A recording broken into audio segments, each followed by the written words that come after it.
Hi all, good morning. This is Mrs. Mester, librarian at Chinook, and today for First Chapter Friday I'm going to read the first chapter of Legendborn by Tracy Deonn.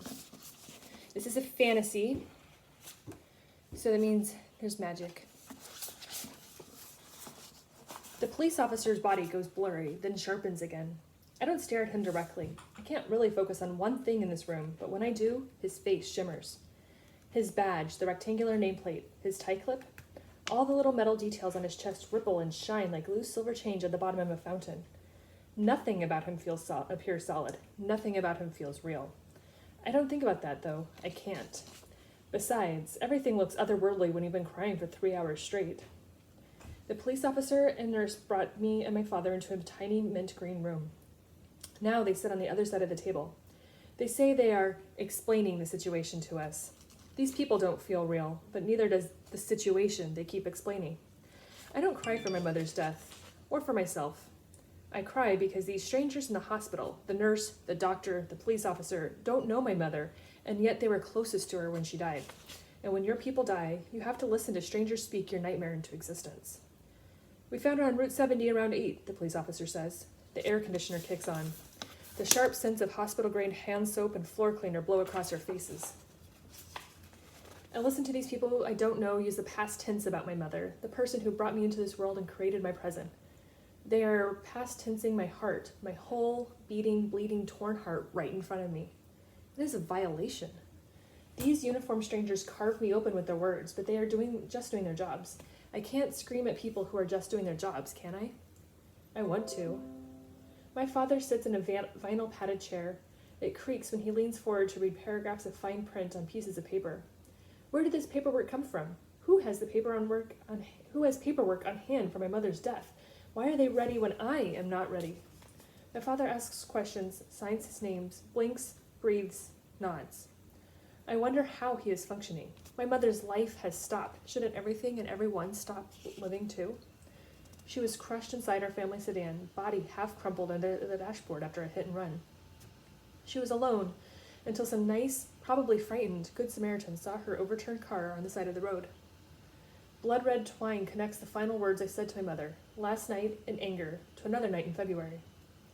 A night when my best friend Alice and I, sitting together in the basement of her parents' split-level home, decided UNC Chapel Hill's early college program was our dream. Bright high school students can earn college credit at Carolina over the course of 2 years, experience life in the dorms, and become independent. At least, that's what the brochure said. For Alice and me, early college was 2 minority girls' ticket out of a small town in rural North Carolina. For us, early college meant bigger ideas in classrooms and adventure. We'd filled out our applications together, marched right into the Bentonville post office after school together, dropped the envelopes in the chute together. If we could get into EC, we could leave Bentonville High and move to a university dorm 4 hours away from home, and away from parents who held us so tight that sometimes we couldn't breathe.